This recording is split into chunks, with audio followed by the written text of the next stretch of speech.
صلی اللہ علیہ وسلم نے فرمایا اسلام کا جب آغاز ہوا تھا تو اسلام شروع میں اجنبی تھا لوگوں کے لیے، نئی چیز۔ لوگ اسلام کو قبول کرنے کے لیے تیار ہی نہیں ہوتے تھے، اور ان کو یہ اوپری بات لگتی تھی، اجنبیت اسلام سے محسوس ہوتی تھی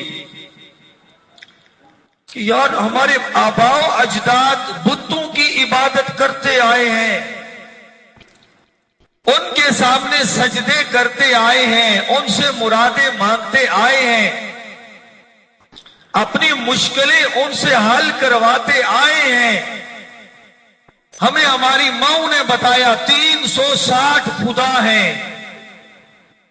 بارش کی ضرورت پڑے تو فلاں خدا کے سامنے جھک جاؤ بیت اللہ شریف میں،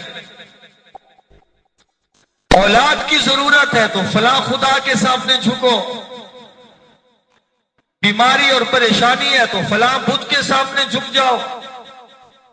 ماں نے یہ سبق پڑھایا، معاشرے نے یہ سبق پڑھایا، اور پھر ساری زندگی وہ کرتے رہے۔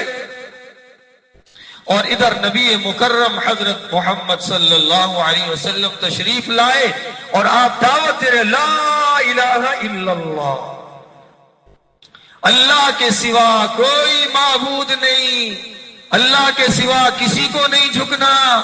اللہ کے ماں سوا کسی کو سجدہ نہیں کرنا،